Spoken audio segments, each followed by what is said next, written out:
to save the Super Bowl stuff for next week. So I got the question from Mitchell on Facebook. I'll answer that next week. I'll let you guys all know about my Super Bowl stuff. We actually got to start calling it the big game because the NFL does not like anyone calling it the Super Bowl if you're not paying the bills. So we're going to call it the big game. We'll do a big game show next week. I might be doing a show from Tampa. I might be down in Tampa, so we might have to do like a call-in type show where I'll be doing the show from a remote location. We'll figure that all out. But that's when we'll get over the Super Bowl big game stuff. You got to correct me. That's your job today, Anthony. All right. Every time I say the wrong word, you got to jump in and edit that out. Why you can't say? The NFL is very big on if using it unless you're paying for advertising. Yeah, it's a copyright thing. Yeah. So yeah, they're real strict on it. Yeah, even like you can't even really even use the NFL. You're supposed to call it pro football. Oh. So that's why we do the picks. We're supposed to call it the pro football picks because we're not affiliated with the NFL. But you know what? If they're paying attention to me, then I'm doing something right. You know what I mean? Which even that Avante that has a lot of time. Well, you know. Hey, if you got the Cowboys, or Dallas, I should say. Well, you know what it is when you're on a station like this with so much crap stuff going on, and you hear a great show like mine. You know what I mean? You got to start paying attention to something. You know what I mean? With all the crap talent that's on before the show. So anyway, everybody, last week we had a real comedian on the show, Joel Richardson. I want to give a shout out to them. Don't forget, check out Joel Richardson's stuff. He's a big comedian, doing some stuff in Westchester, raising some money out in Hoboken as well. So go look for that. And HockeyBuzz.com. I want to give a shout out to them as well over there. I'm not big on the hockey, but I do work for the Devils. Give a shout out to the whole Devils, including you, Ricky Maldonado, the whitest Hispanic I know. Ricky's looking for a date. If anybody wants a date with Ricky, he's a pretty decent looking dude. 973-757-6400. That's the Devil's hotline. So, Ricky, if you need a date, Ricky's your man. And I was the one that used to show the plug-in date. Yeah. All right, listen, so let's get on a serious tip here. All right, I got a couple things I want to discuss before I get into some serious sports stuff. I got to give a response to Elwood, who sent me a message on MySpace about Tony Dungy. And we had Elwood called in last week and we discussed about it, and he sent me a little clip of a show where these guys were praising Dungy and stuff like this. And I want to have Elwood's back a little bit here. I don't think where is Dungy's credit's got to be is, okay, he won a Super Bowl. He doesn't mean he's God. We know a lot of coaches and a lot of people who won Super Bowls. And it was the team that did it. You know, they're giving him all the credit, but I don't know why they're forgetting Manning was there. And I don't think, if anything, if my head coach got me to the playoffs, I think it's like 10 years in a row they've been in the playoffs, or 10 plus wins, 6 years in a row, something crazy like that, and they've only won one Super Bowl. So I don't know if he's getting credit and he's the godlike figure for one Super Bowl. I mean, that's pretty desperate. So I would tend to agree with you, Elwood. I think Dungy's time had come up. I never liked Dungy as a head coach. Personally, he reminds me of that Herm Edwards. Herm Edwards came from that same type of school.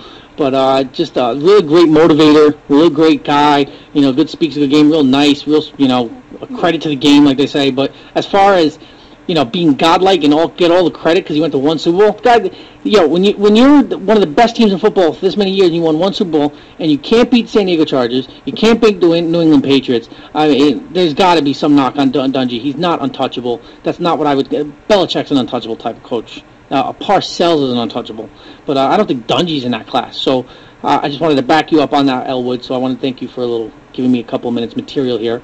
And the other thing I want to talk about that's really starting to really get at me, it's I don't know about the rest of you guys, but listening to sports radio now and watching sports television, it's getting so repetitive that I'm starting to tune it out.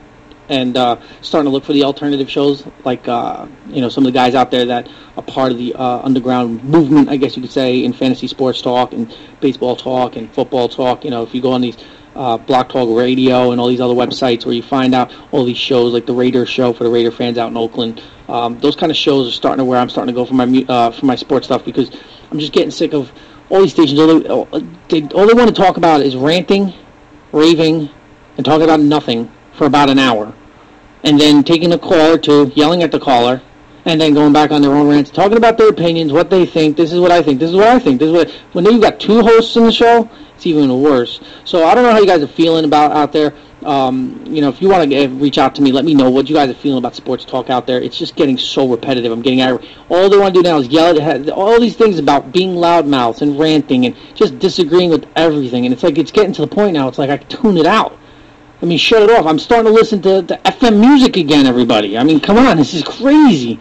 I'm looking for alternative sources of entertainment when sports is my thing, and it's just getting so like now everyone's a blogger, now everyone's a ranter, everyone's got their, everyone's right about their opinions and everything, and it's just getting stick. And I don't know, I'm there's no legitimate talk out there. It seems like anymore. Everything is just they're either promoting something and telling you buy, or they're telling you what to think. And it's getting really out of hand. So just curious on what you guys think out there about the sports radio talk. So if you guys want to hit me up with some messages, that'd be cool. I'd like to know you guys' opinions on that. Or if you want to call into the show again, Anthony will read you the number again, nice and slow.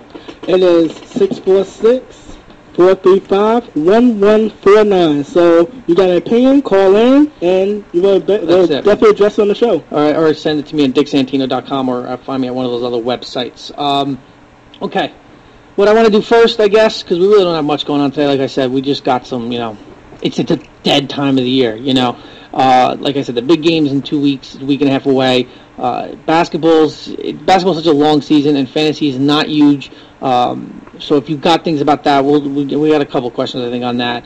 But so we got a kind of slow day today. What we're going to do is we're going to go over some questions now that we have. It's I'm starting to get a lot more people getting in touch with me about what to do about pro football and their your keepers lists and stuff. And what I would say about that is, like I mentioned this last week, right now is good. You shouldn't have to have your keepers in right away. The way I do it, and I found is the best way to do it, is I give my league about 6 or 7 guys to put in their keeper pool, and then I have them narrow it down again in June or July, right before the draft. So this way we can get through any of the free agency signings and all the injury problems that they have going on. So that's what I would do with the keepers right now. You wouldn't have to make too many decisions, but I would never keep a tight end. I would never keep more than one quarterback. I would never keep, any defensive players or defensive teams or kickers or anything like that. So that's where I would start, obviously. And it sounds kind of obvious and it sounds simple enough, but so many people ask me, what should I do with Antonio Gates, or what should I do with... It's like I've told you 100 times. Same thing with catchers in baseball, and we'll get to that too, I think, in a little bit, because we have a question about keepers. Same thing with catchers. I would just never keep those guys. They're not valuable enough. You can get those guys in a draft come draft day, and you can find some sleepers in that situation that'll produce just as well as some of the guys picked high. So what I would do is definitely keep a premium on the running backs. If you have a choice between a young running back and a young wide receiver, I'd go with the running back. Because running backs are so hard to have in fantasy football. I guarantee you right now, if you go look at all the champions, what else you should do right now? There is another good point. Go into some of the teams that have won the leagues you were in and just see where they drafted, what trades they made, what players. Go through a lot of the leagues and see. And a lot of the champions, the people in finals, you're going to start seeing the same players over and over. And most of the time, it's going to be the running backs.